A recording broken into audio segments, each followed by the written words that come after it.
Hello and welcome to The Appetite, a podcast brought to you by Opal Food and Body Wisdom, an eating disorder treatment center in Seattle, Washington. I'm your host, Carter Umhau, a therapist, artist, and writer.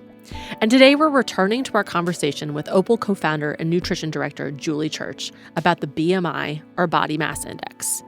Last week, we talked about the history of the BMI, how it went from a Belgian astronomer's search for the average person to a widely used measure of general health.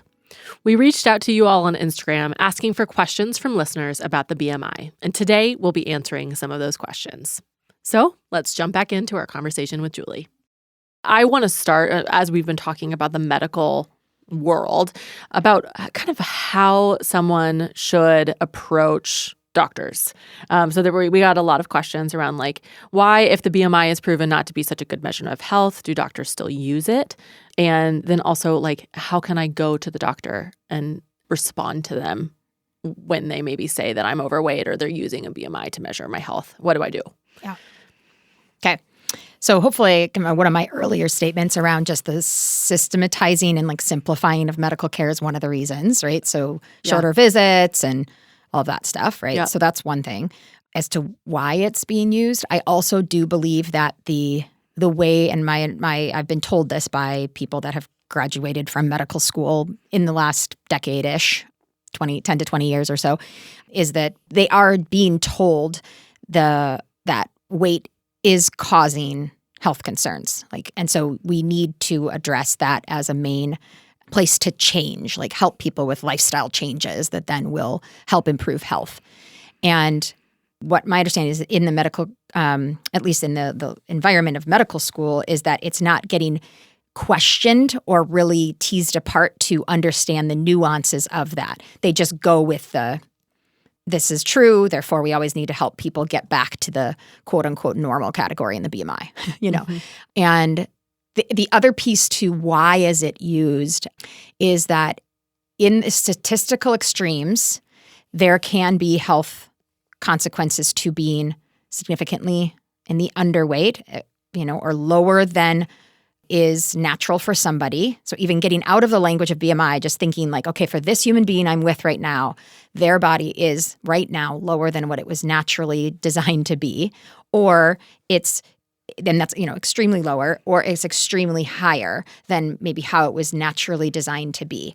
And so both of those places in the medical literature, you can find ways that there's more of a direct causation there of going, wow, okay, if this body is significantly underweight, then the body mass doesn't have enough muscle to have that heart be strong and have there be good cardiovascular health, right? Or on the extreme of the high end is like, okay, this body might have some body mass that is putting pressure on a particular organ, and that is actually causing some inability of that organ to function appropriately. Okay, so we've got these like actual causations that even in the health at every size community and weight neutral community, like we don't disagree with that. Right. But what's happened is that people have generalized those and moved it, if you look at the bell curve of the BMI, like generalized those concerns and brought it all the way to the middle, essentially.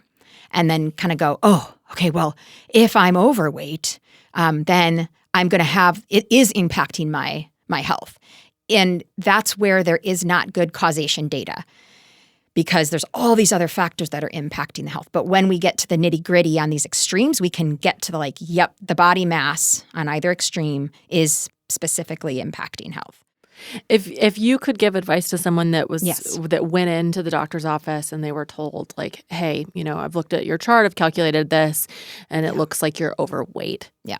Yep. What would you instruct that person to say other than maybe find a new doctor? I don't know. Yeah. It's hard to find doctors that aren't going to do that. Exactly. So my first point of advice is to kind of respond with what are your concerns about it? What are you thinking is linked to that or could be caused by that? I want to understand what you're concerned about. Yeah.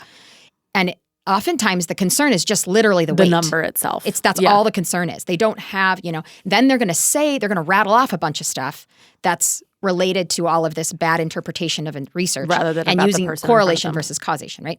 So, okay. But that's one thing. So ask them, what are your concerns? Then the other thing is to say, oh, okay, so if you're concerned about that for me, how else would you know if you were concerned? Like if I was in a smaller size body, what would highlight your concern for me about that? If it wasn't about my body, is there anything else that you think would highlight a concern that maybe would confound the fact that I'm at high risk? When somebody gets an initial weight loss recommendation and says, your BMI is too high, you need to go and lose weight, one of my other responses is to say, okay, thank you. What else would you recommend to me if I was in a smaller size body and I came in with this knee pain, or I came in with this back pain, or I came in with this head cold?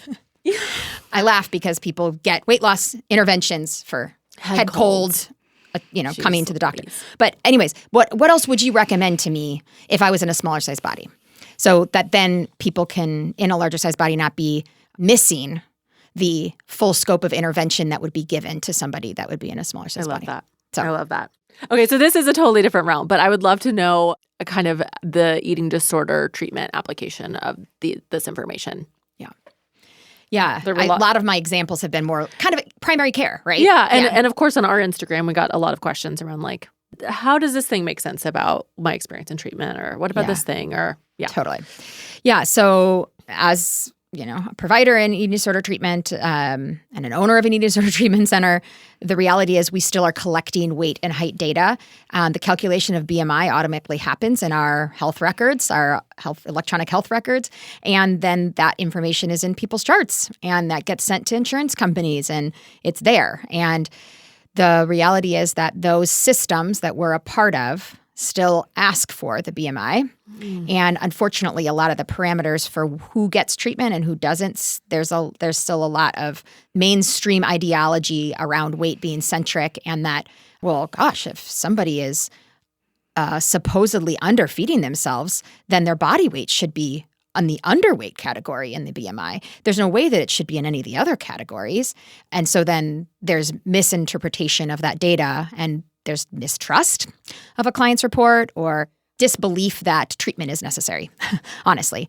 So that's meaning, right, they're acknowledging, wow, this person might be in a larger size body and they are reporting underfeeding themselves. I don't think so.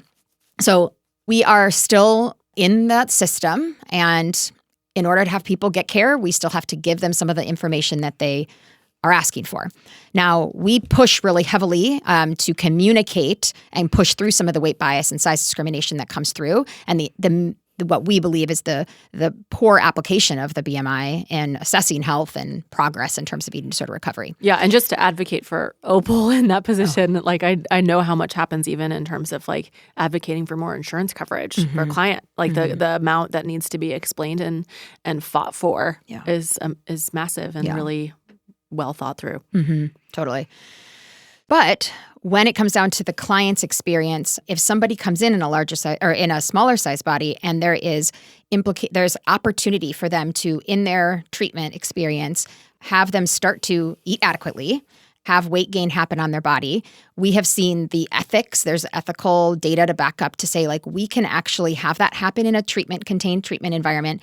And we see that they can safely and sustainably maintain that weight while taking care of themselves well, feeding themselves adequately and, moving whatever, mental health, all that stuff. Yeah. So, and in that, the weight gain itself is actually often an indicator of greater health happening. So that's kind of going with that, like, well, that heart muscle is underfed, so we need to make sure that muscle has the proteins and the amino acids to get muscle strength so that it's functioning at its peak. Yeah. We're able to see a lot more health markers improve at that point and move out of a category. Now, what we see is that for some of those people, honestly, they might come into treatment with us and they're in the overweight category, but they're what's in the literature is beginning to be called weight suppressed. So that is not actually where their weight should be. In our refeeding experience with them, they're going to gain some weight, and they might end up in the BMI of the obese category. But that's actually where their health markers, in terms of lab results and things like that, actually do improve.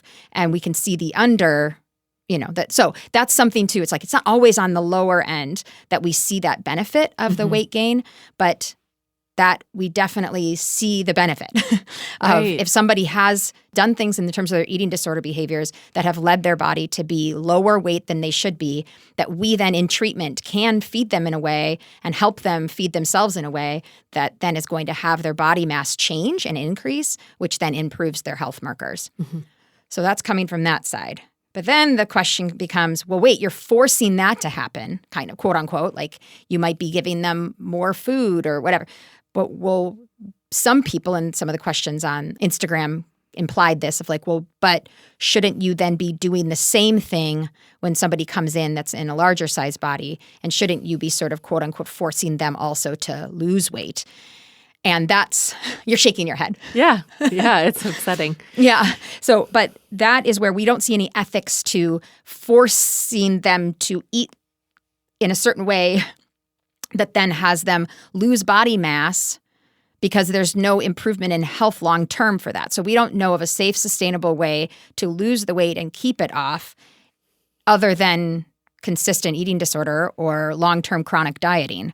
And you can look at the National Health Registry has like a collection of people that have been quote unquote successful dieters. And the thing that sucks about it is it's 1 year. Oh. Which that's not. I want by 5 years, that's where most people have regained the weight and have negative health implications from the yo-yo dieting of the back and forth of weight. So it's not even an accurate registry, but whatever. So that's something you could look into that more. But all that to say, we don't see the ethics. We don't have an ethical way to have somebody lose weight. We don't see there's health benefit to that sustainably and long term. So then we don't do it. We don't do it. Right. I hear that as like actually really equal treatment for the person that is underweight and the person that would be categorically overweight. Mm-hmm. Both people need to eat food to be nourished and improve their health. Yep, totally. And we're not going to look at the markers of weight, height, BMI to decide if somebody's well. We're going to look at their actual life, their health markers, some other health markers, right? At the blood level or their mental health status, like these other things that then give us indication of like, is this the way that one can eat? Yeah. Or is this the way that somebody can sustain life? So absolutely.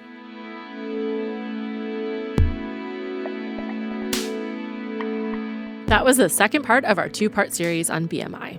To hear more about the history of BMI, you can check out our previous episode.